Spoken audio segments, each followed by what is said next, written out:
ఉద్దేశం ఏంటంటే ఎస్సీ ఎస్టీల పైన అత్యాచారాలు కానీ, మరణాలు కానీ, తర్వాత ఇంకా ఇతరత్ర నేరాలు జరిగి డిస్కషన్ చేద్దామనే ఉద్దేశంతో ఏర్పాటు చేసింది. చాలా సంతోషం.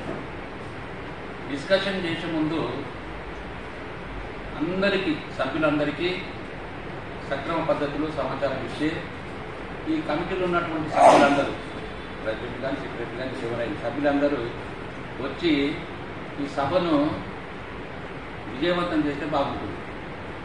ఏదో ఇష్టం ఉన్న వాళ్ళు రావడము, నాకు ఆ పనిది ఈ పనిది ఏదో వంకర మాటలు చెప్పేసి రాకుండా డిస్కషన్ అయిన తర్వాత ఏమేమి మాట్లాడినారు, ఎవరెవరు వచ్చినారు అని ఈ ఆలోచనతోటి మాట్లాడారు.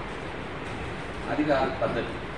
మెంబర్ అంటే పిలువంగానే రావాలి, ఏం మాట్లాడాలో ఆ విషయం వారి అభిప్రాయ ప్రకారము ఇక్కడున్న ఏజెంట్ల ప్రకారం మాట్లాడి నలుగురికి వివరించే విధంగా వాళ్ళు దోహదపడాలి. కానీ ఇట్లా నిర్లక్ష్యం వహిస్తే ఇట్లాంటి మీటింగ్లకు అర్థమే లేదు. కాబట్టి అందరితో మనం వచ్చిన వారు రాని వారికి అందరితో మనం చేయడం ఏమంటే మీటింగ్ సక్సెస్, లేదా కొంచెం దూరంలో ఉన్నటువంటి పోలీస్ స్టేషన్లో ఏ సంఘటన జరిగినా వాళ్ళు వెళ్ళి బాధితులని కాదు తెలుసుకునేది. వాళ్ళు తప్పు చేసినా కూడా వాళ్ళు సరైన సమాచారం ఇస్తున్నారా, వాళ్ళ ఇంటి పక్క వాళ్ళని అడగాలి, పొరుగు వారిని అడగాలి.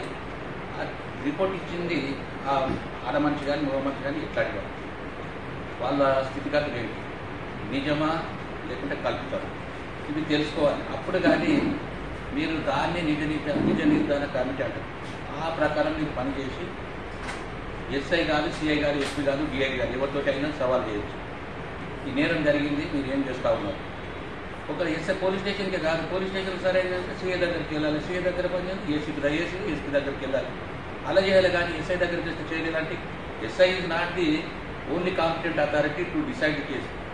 ఇప్పుడు ఈ అట్రాసిటీ కేసులో డిఎస్పీ మెసేజ్ ఇవ్వాలి, ఎస్ఐ గారు ఇలాంటి కేసు జరిగినది మా ఏరియాలో, మీరు పర్మిషన్ ఇవ్వండి అని ఎస్పీకి రిపోర్ట్ ఇవ్వాలి, డిఐజీకి ఇవ్వాలి దీని అట్రాసిటీ కేసు. అయితే ఎస్పీ నుండి you are permitted to take up investigation of this case, నీవు ఈ కేసులో విచారణ చేయాలి అంటే అని ఏసీపీకి మెసేజ్ వస్తుంది. ఇన్ఫర్మేషన్ ఎస్ఐసిఐ కూడా ఉంటుంది కాదు. అయితే ఇట్లాంటి కేసులు జరిగినప్పుడు ఈ కమిటీ వాళ్ళు ఎవరైనా వాళ్ళకి సాయం చేయాలంటే వాళ్ళ దగ్గరికి వెళ్ళాలి. దీనికి అక్కడ వెళ్ళటానికి కొంచెం ఆర్థిక ఇబ్బందులు ఉండొచ్చు. ఉద్యోగస్తులు ముఖ్యంగా లాయర్స్ కానీ, నేనైనా నెల కింద కొంచెం కాంట్రిబ్యూట్ చేయమంటే చేయగలుగుతాను. ఎందుకంటే నేను కూడా 2018లో లాయర్ ఎన్ని రోజులు అయినా మెంబర్షిప్ మనకు హైకోర్టు కదా. మీరు 18 ఉన్నట్టున్నా 2 రోజులు అయింది.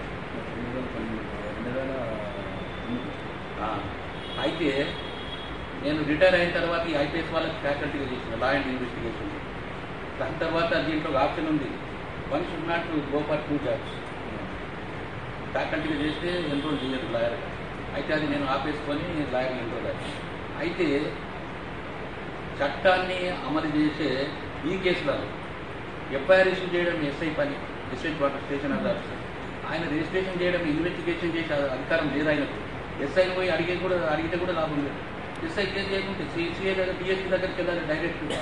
వెళ్ళి ఈ విధమైన కేసును మీరు ఎందుకు రిజిస్టర్ చేయకుంటే ఎందుకు చేయకుండా, దీంట్లో డిఎస్పీ నిర్లక్ష్యం చేస్తే మీరు సెక్షన్ 4 ఉంది కదా, ఈబీ మీద యాక్చువల్ ఒక కేసులో ఒక డిఎస్పీకి 6 నెలల శిక్ష కూడా అయింది. గుంటూరు డిస్టిక్లో లేకుంటే ప్రకాశం డిస్టిక్. నేను అక్కడ ప్రకాశం ఒంగోలు అక్కడ డిఎస్పీ. అయితే ఇట్లాంటి కేసుల్లో ఒక్క సాక్ష్యం చెప్పినా సరే, అమ్మాయి కానీ అబ్బాయి కానీ, వాళ్ళు మైనర్ కానీ మేజర్ కానీ అట్రాసిటీ కేసు జరిగితే ఒక్క విట్నెస్ చెప్తే చాలు, కేసు రిజిస్టర్ చేయొచ్చు, ఛార్జ్ షీట్ కూడా చేయొచ్చు. కొందరు ఏం చేస్తారంటే తెలిసినా కూడా ఈ పోలీసు వాళ్ళు అడుగుతూ ఉంటే మనం కోర్టు చుట్టూ తిరగాలి, లేని కొన్ని ఇబ్బందులు. నువ్వు ఉన్నవంట కదా నేను లేను సార్, నేను పొలం దగ్గర ఉన్నా, లేకుంటే బజార్లో మార్కెట్ కూరగాయలకి వెళ్ళిన అప్పుడు ఏదో అబద్ధం చెప్పేస్తారు. ఎందుకంటే to avoid to attend the court, కోర్టుకు వెళ్ళాలి కదా, కోర్టుకు వెళ్ళాలంటే ఆయన ఖర్చులు పెట్టుకోవాలి. అందుకొరకు చూసి కూడా చూడనట్టు యాక్టింగ్ చేస్తారు.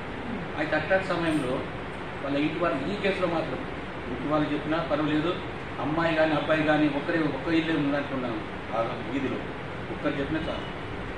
అయితే ఒక కేసులో ఏమైంది, ఒంగోలు కందుకూరు డివిజన్లో ఇట్లే అట్రాసిటీ కేసు రిజిస్టర్ అయింది. అయితే అందరిని అడుగుతాము, ఏం చెప్పాను సార్, వెంటనే ఓన్లీ ఒకటే ఇల్లు ఉంటే ఆ ఇల్లు రాకపోతే మీతో వీళ్ళు కోఆపరేట్ చేస్తారా? ఆ ఒక్క విద్యుత్ మీరు ఛార్జ్ తీసుకెళ్తారు కూడా అతను ఛార్జ్ చేసి కొందరు ఏం చేస్తారంటే ఎస్సీ ఎస్టీ కేసులు అంటే అమ్మాయి ఎందుకంటే దీంట్లో వేరే సమస్య లేదు, నాన్ అవైలబుల్ ఆఫీస్ ముందు తీశారని ప్రొటెక్షన్ కానీ దాకా అవైలబుల్ ఛాన్స్ ఉంది పోలీసు వాళ్ళకి.